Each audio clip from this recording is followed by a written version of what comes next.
இது எங்கிருந்து வருகிறது? பாறைகளின் இடுக்குகளிலிருந்து நீர் வருவதற்கு முக்கியமாக 2 காரணங்கள் உள்ளன. நீரூற்று நேச்சுரல் ஸ்பிரிங்ஸ். மலைகளின் உட்புறத்தில் மழைநீர் சேமிக்கப்பட்டு, அது பாறைகளுக்கு இடையே உள்ள சிறிய துளைகள் அல்லது இடுக்குகள் வழியாக வெளியேறும். இது ஒரு இயற்கை வடிகட்டி போலச் செயல்படுவதால், அந்த நீர் மிகவும் சுத்தமாகவும் குளிர்ந்தும் இருக்கும். ஈரப்பதம் மற்றும் ஒடுக்கம் கண்டென்சேஷன். மலைப்பகுதிகளில் அதிகாலை நேரங்களில் காற்றில் உள்ள ஈரப்பதம் பாறைகளின் குளிர்ச்சியால் நீர்த்துளிகளாக மாறி, பின் அது தீர்த்தம் போன்ற சுவையை தெரிகிறது. இது இயற்கையின் ஒரு அற்புதமான நீரியல் சுழற்சி முறை மட்டுமே. நிலத்தடி நீர் இருக்கும் வரை இந்த நீர் வரும், நீர் வற்றிப்போனால் நின்றுவிடும். குரங்குகள் மற்றும் தண்ணீர் என்ன தொடர்பு? பழங்காலத்தில் குரங்குகள் மரம் மற்றும் பாறைகளின் மேல் அமர்ந்திருக்கும்போது திடீரென நீர்வரத்து அதிகரிப்பதை பார்த்த மக்கள், குரங்குகள்தான் நீரை வரவழைக்கின்றன என்று நம்பியிருக்கலாம். ஆனால் இதன் உண்மை பின்னணி இதுதான். அதிர்வுகள்.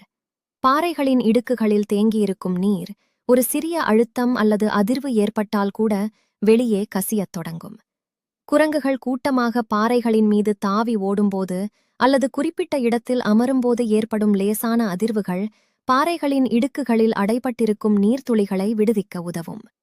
குரங்குகளின் உள்ளுணர்வு. விலங்குகளுக்கு இயற்கையிலேயே நிலத்தடி நீர் அல்லது ஈரப்பதம் எங்கு அதிகமாக இருக்கிறது என்பதை உணரும் திறன் உண்டு. பாறையின் எந்த பகுதியில் குளிர்ச்சியாகவும் ஈரமாகவும் இருக்கிறதோ அங்குதான் குரங்குகள் அமர விரும்பும்.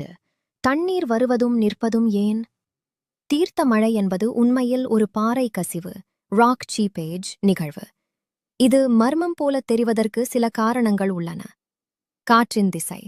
மேலிருந்து மெல்லிய துளிகளாக கீழே விழும் நீர் காற்று வீசும் திசையை பொறுத்து இடம் மாறும். நீங்கள் ஒரு இடத்தில் நிற்கும்போது காற்று பலமாக வீசினால் தண்ணீர் உங்கள் மேல் விழாமல் தள்ளி விழலாம். சட்டென காற்று நின்றால் மீண்டும் அதே இடத்தில் தண்ணீர் விழும்.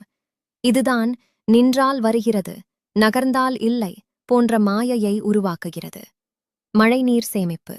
மலைகளின் உச்சிப் பகுதியில் பெய்யும் மழைநீர் பாறைகளின் அடுக்குகளில் மெதுவாக இறங்கி வர வாரக்கணக்கில் அல்லது மாதக்கணக்கில் கூட ஆகலாம்.